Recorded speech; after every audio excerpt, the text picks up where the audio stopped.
Something unusual is happening with the Cleveland Browns, and surprisingly, it's not being widely discussed. Shedeur Sanders, the highly promising rookie quarterback, is sidelined, officially due to a minor side muscle injury. Yet many suspect there's more to the story.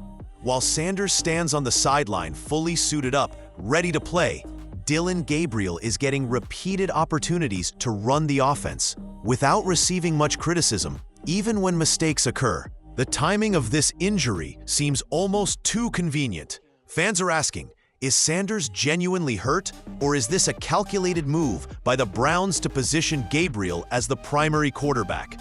The official line from the team is that Sanders' injury is small, but too risky for a quarterback to play through. That explanation seems reasonable until you look closer. During practice, Sanders appeared in full gear, helmet on, yet never threw a single pass, not even during light drills. He took no snaps, no reps, and didn't participate in any plays. Coaches have even admitted that if he played a different position, such as lineman or wide receiver, he could be active despite the injury. This raises the question, why be overly cautious now, especially when other players earlier in the season participated despite similar issues? The situation becomes more suspicious when you consider the increased reps Gabriel has been getting.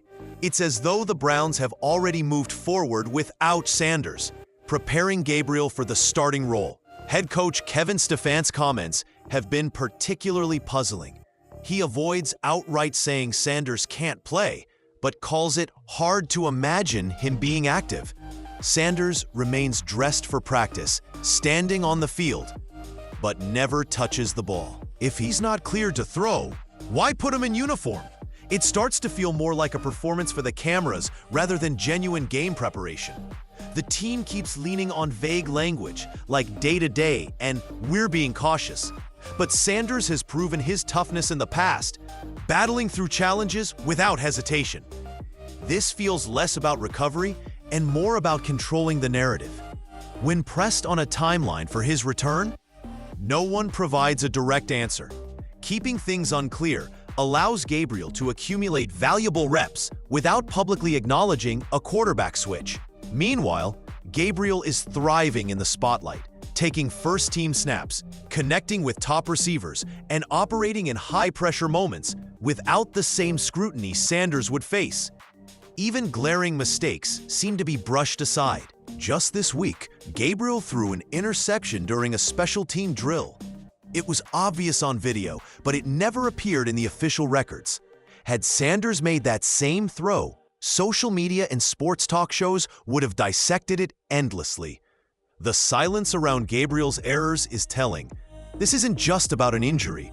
It's about which players are allowed to fail without consequence and which aren't. Many fans now believe this is a quiet quarterback change, happening under the cover of a medical excuse. If the Browns hope to quietly navigate this quarterback situation, they underestimated how closely fans and beat reporters are watching. Sanders, usually vocal during games, has been noticeably quiet. No sideline pep talks, no animated discussions with receivers. Instead, he stands near the bench, helmet in hand, eyes fixed on the field as Gabriel runs the offense. It's not anger exactly, it's the stillness of someone holding back. Local sports radio has started calling it the standby stare, pointing out how often cameras catch Sanders looking ready but never being called in. Even during last Sunday's warm-up, he completed light footwork drills, moved without restriction, but never touched the football. Then there's the strange locker room dynamic. Multiple players have been spotted chatting with Sanders after practices, but when reporters approach, conversations abruptly end. One veteran receiver, when asked if Sanders would return next week, simply said, "That's not for me to answer." Meanwhile, Gabriel's confidence is growing, but so is the sense of favoritism. His post-practice interviews are full of praise from coaches about adaptability and leadership growth.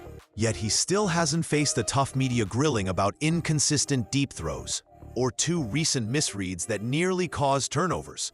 Behind the scenes, League insiders whisper that the Browns may be using this injury window to evaluate Gabriel long-term without igniting a public QB controversy.